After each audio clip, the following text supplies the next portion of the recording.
Bismillahirrahmanirrahim. Assalamualaikum warahmatullahi wabarakatuh.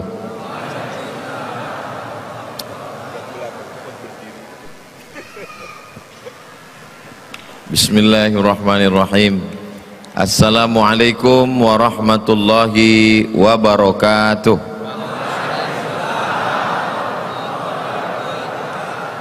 Alhamdulillah. Allahumma salli ala sayyidina Muhammad ibni Abdillah wa ala alihi wa sahbihi wa man tabi'ahu wa mawalah.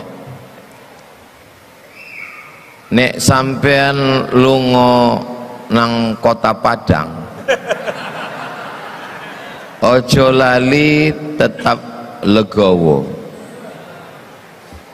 Bojone uang Jombang tapi ora iso ngomong Jawa. Saya seumur-umur baru inilah pantun pakai bahasa Jawa. Ditantang sama Ustadz Salim, itu menggunakan kosakata seadanya. Saya senang sekali hari Jumat yang penuh berkah ini bisa beribadah dengan ibadah yang paling baik, sholat Jumat bersama orang yang paling baik, orang beriman, di tempat yang paling baik, masjid, berada di tempat yang terluas, Kulon Progo. Mudah-mudahan kita mendapatkan kebaikan dunia akhirat, amin ya rabbal alamin. Bersama kita ada guru-guru kita, kiai kita, ustadz kita, Ustadz Salim Afillah, dan ada dua adik kelas saya di Mesir, yang sebelah kanan Ustadz Hamad, yang sebelah kiri Ustadz Faizar. Kalau Ustadz Hamad ini dia kelihatan, kedengaran, karena dia qori, hafiz. Kalau dia baca ayat itu bisa dilihat. Kalau Ustadz Faizar dia yang tidak kelihatan, yang alam ghaib, wang sinawang. Mudah-mudahan pertemuan kita ini diberkahi Allah Subhanahu wa taala. Di tengah kesibukannya Bapak Asisten 1 mewakili Bapak Bupati bisa bersama kita. Kalau Tuan memancing ke kali, jangan lupa bawa peniti. Kalau sering mewakili, lama-lama bisa jadi bupati. Hadir juga bersama kita Bapak Dan Ramil mewakili Bapak Dandim, Bapak Kapolsek mewakili Bapak Kapolres. Itu pun juga kalau sering-sering nanti insya Allah tercapai juga insya Allah. Hadirin hadirat, muslimin muslimat yang dimuliakan Allah Subhanahu wa ta'ala. Tema kajian kita pada 4 hari ini, hari Jumat ini tausiah pertama, hari Sabtu besok, hari Ahad kita akan ke Merapi Merbabu, yang terakhir di Yogyakarta. Itu temanya, kalau yang tahun lalu urip iku urup, maka tahun ini adalah wang sinawang, dan ini tausiah kebangsaan. Biasanya bangsa dengan bahasa itu satu paket, tidak bisa terpisahkan. Bangsa Inggris ya bahasanya Inggris, bangsa Jerman ya bahasanya Jerman, bangsa Prancis ya bahasanya Prancis. Orang Prancis nggak mau bahasa Inggris karena dia punya bangsa dan bahasa. Tapi Indonesia unik. Jadi orang yang wang sinawang terlalu terpukau dengan Eropa, hebat ya Eropa itu. Eropa itu enggak hebat-hebat banget, karena mereka masih lagi terikat dengan pikiran sempit, tidak mau keluar. Orang Prancis enggak mau pakai bahasa Inggris, orang Jerman enggak mau pakai bahasa Prancis. Lalu kenapa bahasa Inggris dipakai seluruh dunia? Karena dia paling banyak menjajah. Coba dulu yang dulu menjajah itu Gatot Koco. Yo aku saiki ya ngomong Jawa pripun kapare. Muga-muga sing melu acara iki padha kabeh mlebu nang surga. Amin ya rabbal. Itu lama ngafalnya itu, diulang-ulang terus. Tapi ketika orang Aceh ketemu dengan orang Papua, mereka tidak pakai bahasa Aceh, mereka tidak pakai bahasa Papua, mereka pakai bahasa Indonesia. Bayangkan kalau Presiden Soekarno dengan egonya kata Bung Karno, kita mesti pakai bahasa Jawa. Datang Bung Hatta, kata Soekarno Hatta, kata Bung Hatta, saya orang Minangkabau, kampung saya Bukit Tinggi, kita mesti pakai bahasa Minang, nggak jadi kita merdeka. Mereka mau baca proklamasi ini, pakai bahasa apa kita? Pakai bahasa Jawa. Yang satu bilang pakai bahasa Minang, nggak jadi kita merdeka. Tapi mereka dengan legowo, yang Jawa meninggalkan bahasa Jawanya, yang Minang meninggalkan bahasa Minangnya, berbahasa satu, bahasa Indonesia. Ini dari segi bahasa. Ternyata waktu saya ke Papua, Raja Ampat, Sorong, Timika, Jayapura, itu kalau kumpul saudara kita di Papua, mereka tidak saling mengerti bahasa, karena setiap suku punya bahasa masing-masing. Lalu kalau ketemu satu suku dengan suku lain yang tidak ngerti bahasa, pakai bahasa apa? Bahasa Indonesia.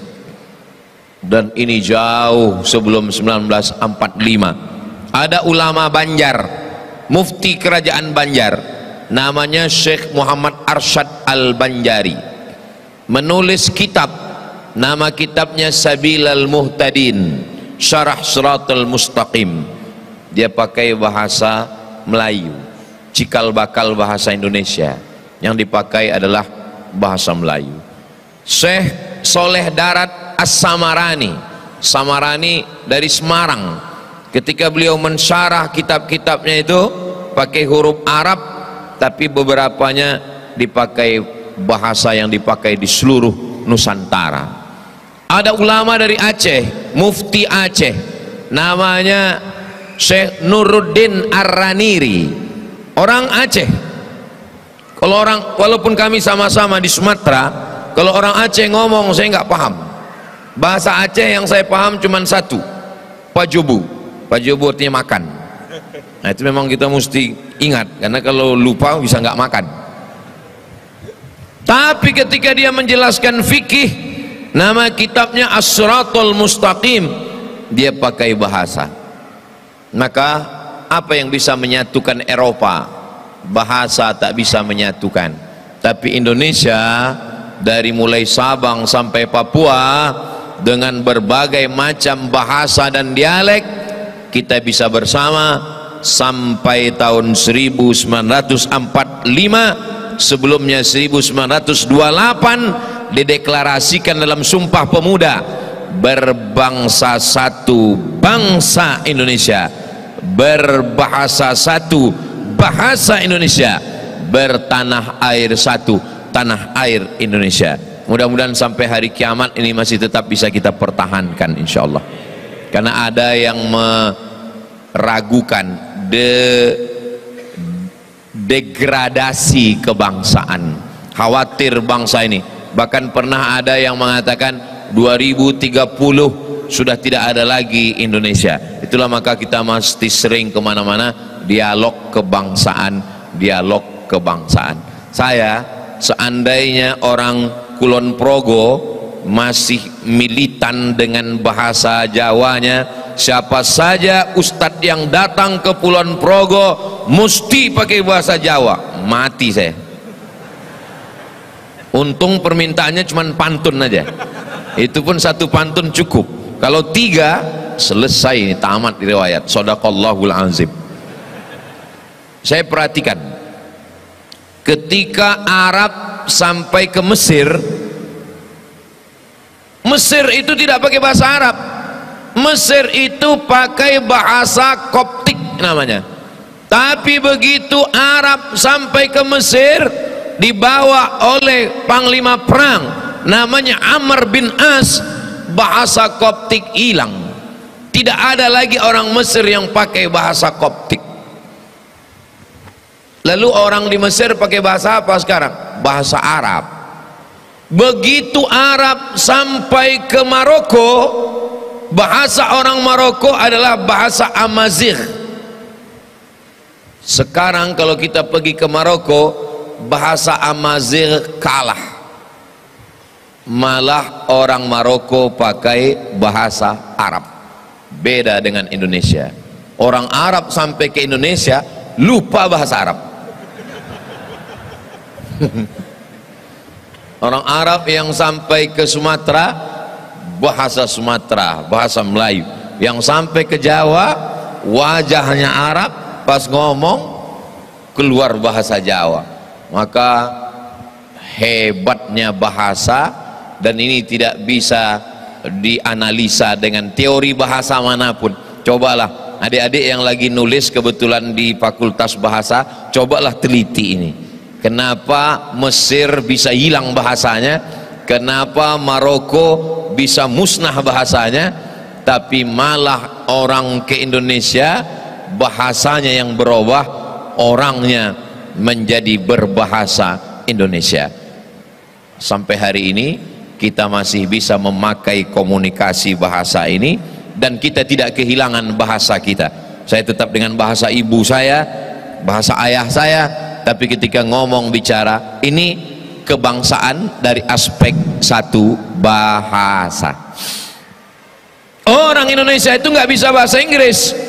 Yang paling fasih bahasa Inggris orang Indonesia.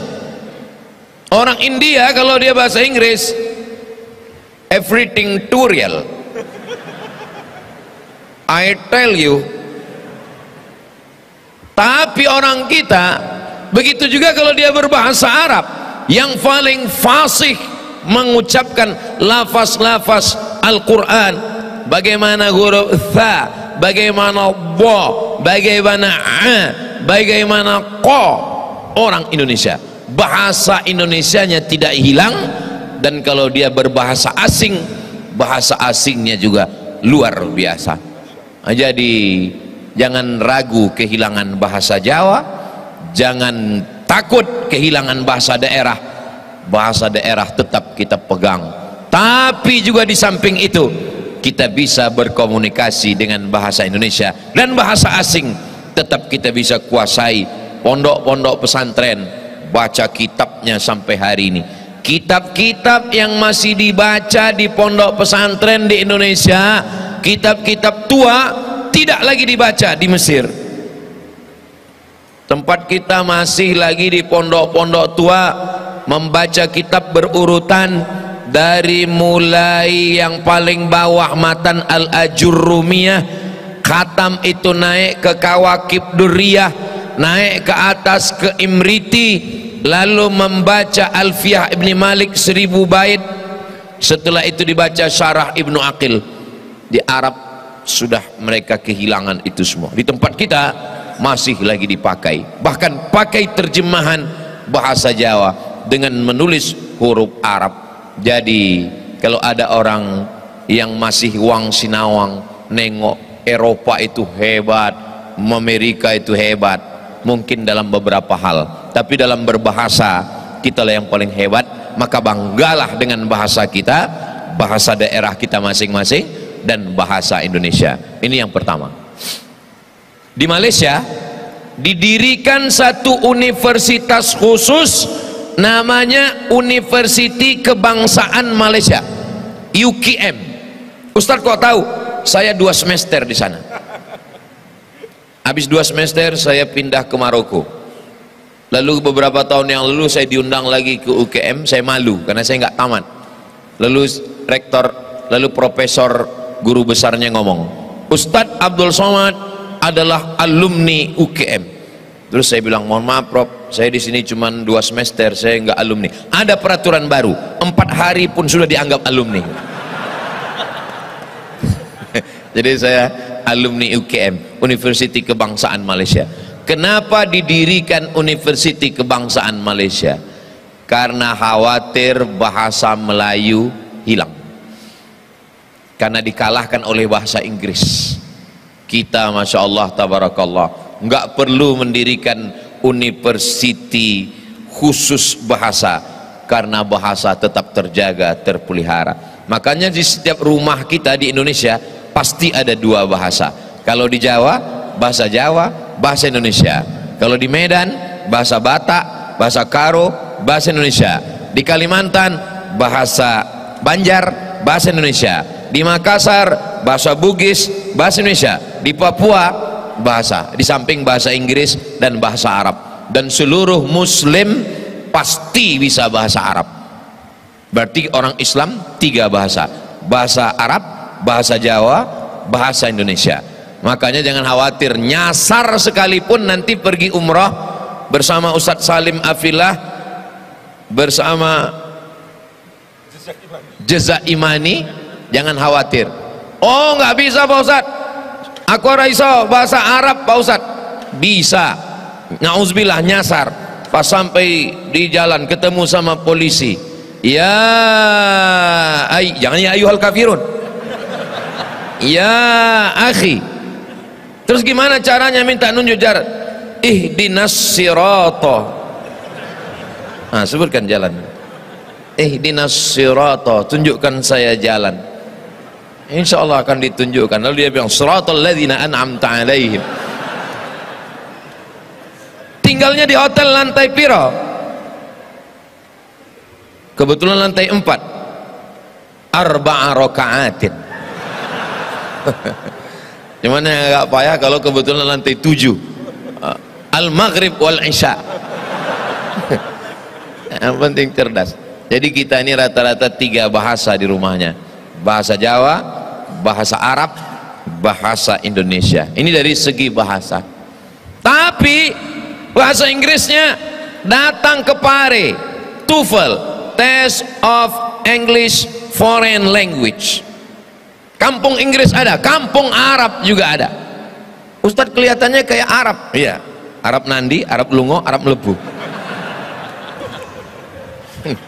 Tapi Ibu, ini kebangsaan dari aspek bahasa. Yang kedua, dari aspek persatuan. Ini Afrika ini daratan semua. Afrika ini enggak daratan semua, tanah semua, land semua. Dari mulai paling atas Mesir, Libya, Tunisia, Aljazair, Maroko, Mauritania. Baru yang tengah, itu dulu Indonesia dikirim ke sana pasukan perang perdamaian PBB, Kongo.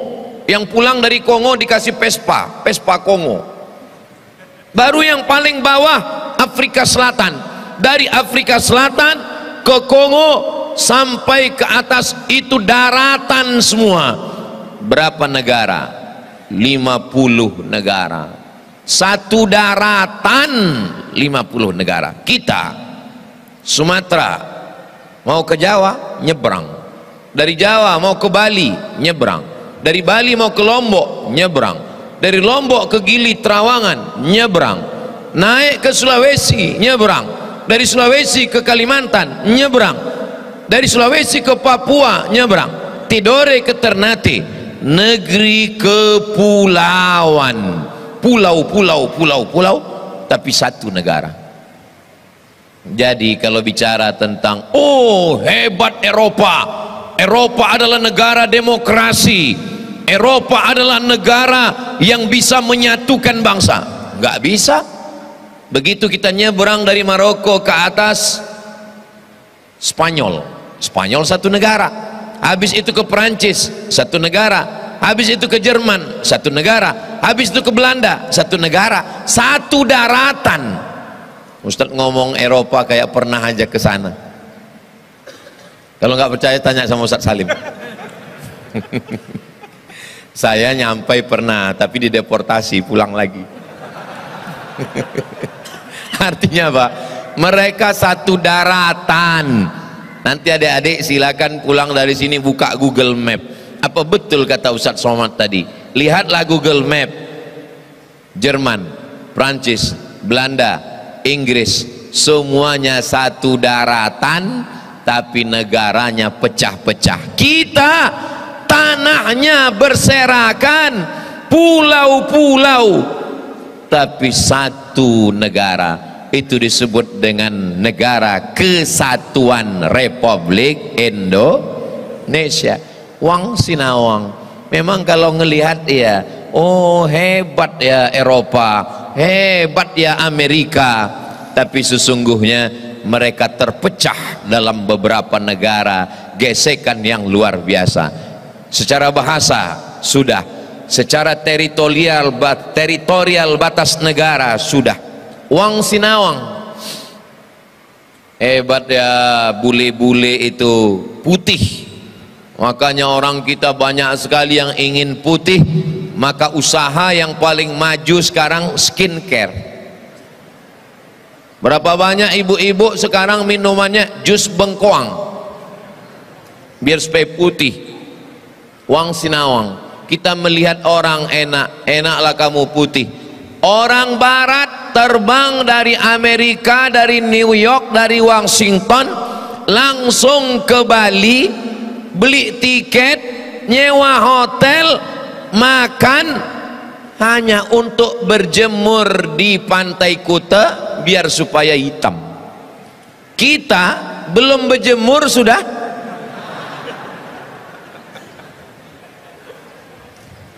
Kemarin sore pas lagi scroll ada satu bule dari Jerman yang kebetulan dia sebetulnya Rusia, cuman warga negaranya Jerman. Dia bicara tentang Indonesia. Karena dia ngomong Indonesia, saya berhenti sejenak. Apa katanya? Kami yang putih-putih ini ingin suami yang kulit lebih eksotik. Saya udah nggak bisa lagi. Kalian masih bisa guys. Mereka ingin kulit yang eksotik supaya anaknya katanya lebih ganteng. Maka jangan heran kalau ada bule ingin suami, dia nyebutnya lebih eksotik. Sebetulnya dia jaga perasaan kita, dia mau yang hitam. Kalau bahasa Melayunya, hitam-hitam si tampuk manggis, walaupun hitam kupandang manis. Tapi ada satu lagi, hitam-hitam si tampuk manggis, sudahlah hitam lutut bekudis. Apa maknanya? Kita yang ngelihat orang, tapi sebenarnya orang ingin seperti kita. Lalu kebahagiaan itu di mana? Kebahagiaan itu adalah syukuri apa adanya. La tamuddanna ainaika ila ma matta'na bihi. Jangan kamu ulurkan biji matamu. Bahasa Al-Quran itu menyentuh sekali. Jangan kamu ulurkan. Yang namanya ulurkan itu kan air minum diulurkan. Tapi jangan kamu ulurkan biji matamu untuk melihat kenikmatan orang lain. Dia putih, ya namanya juga kita kan beriman kepada rukun iman yang 6. Antuk minabillah wa malaikatihi wa kutubihi wa rusulihi wal yaumil akhir wa bil qadari khairihi wa syarrihi. Beriman dengan takdir. Bagi kita takdir kamu baik karena kamu putih, berarti takdir saya jelek, takdir hitam. Tapi sesungguhnya bagi dia juga begitu berkata ke kita. Kata dia, kamu takdir kamu baik karena waktu pembagian warna kulit kamu dapat lebih banyak. Ini kan masalahnya lebih banyak dan lebih sedikit saja. Tapi kalau kita syukuri ini, saya sampai sekarang tidak pernah risau dengan warna kulit saya. Saya tidak pernah pusing dengan warna kulit. Maka jangan ambil pusing yang tidak perlu memusingkan kepala. Bingung dengan warna kulit, akhirnya suntik biar putih. Iya kalau putihnya merata. Kalau putihnya cuma di wajah Cina, tangan Afrika, disangka orang zebra. Mohon maaf, jangan tersinggung. Dengar kunci ceramah tausiah Ustaz Somad itu dengarnya satu aja, jangan tersinggung. Karena beberapa jamaah ada yang tersinggung pulang ninggal. Jadi kita syukuri aja. Saya mensyukuri nikmat saya yang sudah diberikan Allah Subhanahu wa taala. Alhamdulillah wa syukrulillah wala haula wala quwata illa billahil aliyil azim. Tausiah kebangsaan tentang nikmat bahasa, tentang nikmat batas wilayah teritorial tanah kita, tentang nikmat warna kulit menjadi bangsa. Sebetulnya kita ini dari mana? Ada satu negeri namanya Yunan. Yunan ini Tiongkok, dataran Cina. Sebelah kanan Cina, sebelah kiri India. Bisa lihat nanti di peta. Maka kita ini disebut dengan Indonesia. Indo itu artinya Hindu. Ada sungai namanya Sungai Hindu. Semua yang ujungnya tan itu artinya tanah, negeri. Pakistan, Kazakhstan, Kirgistan, Uzbekistan, Tajikistan, Hindustan. Hindu artinya sungai. Sungai yang berada di tanah Hindustan. Dia menjadi nama sungai Hindu, dia juga menjadi nama agama Hindu, dan dia menjadi negeri Hindu, negeri India. Ini India sebelah kiri, sebelah kanannya Cina. Lalu kemudian kita ambil dua-duanya. Yang mata kita ambil dari Cina. Makanya saya waktu kuliah di Mesir selalu supir taksi itu nanya, "Entah sini," kata dia, "kamu dari Cina?" Mau ngaku malu. Tapi pas giliran rambut dia tidak ambil India. Rambut dia ambil juga Cina, lurus. Hidung nggak usah kita sebut lagi. Ada sebagian yang ambil India. Kalau Ustadz Salim hidung India, kalau saya yang bagian Cinanya. Coba kalau kita renung-renung, kenapa kalau ngambil-ngambil, kenapa nggak ngambil pas kulit ambil Cina, hidung ambil India, kan mantap kan? Tapi dia mau ngambil itu, ya apa boleh buat, kita ambil. Lalu kemudian jadilah kita Indonesia, Malaysia, Brunei Darussalam, Singapura, Laos, Vietnam, Kamboja. Ini satu ras yang kalau kita ketemu warna kulitnya tidak terlalu gelap disebut dengan sauh matang. Kalau yang agak cerah disebut dengan kuning langsat. Cukup sauh matang, jangan lebih daripada itu. Jangan sampai sauh busuk. Dari mulai rambutnya lurus. Bagi saya rambut yang bagus adalah rambut yang bergelombang, yang ikal. Rambut bagi saya yang bagus adalah rambut yang gelombang, rambut seperti artis film India. Bagi saya dulu begitu. Sampai akhirnya saya di kantor pos. Waktu itu belum ada WA, pas kuliah di Mesir. Saya 98 ke Mesir. Belum ada google.com. Belum ada email. Pergi ke kantor pos, ngirim surat. Datang seorang ibu-ibu. Dia nanya, "Kamu pakai minyak rambut apa?" Saya bilang, "Saya nggak pakai minyak rambut." "Coba kamu sebutkan satu merek minyak rambut." Saya bilang, "Untuk apa saya bohong? Saya nggak pakai minyak rambut." "Sebutkan aja satu, supaya nanti saya pulang ke rumah, anak saya bisa jawab kalau anak saya nanya. Karena tiap hari anak saya ingin punya rambut seperti kamu." Sejak itulah saya bangga dengan rambut saya. Ternyata yang selama ini saya inginkan, rupanya orang menginginkan. Lalu saya sebut satu merek minyak rambut di Mesir namanya Z Sobar. Z artinya minyak, Sobar minyak kaktus. Ada dijual minyak Z Sobar.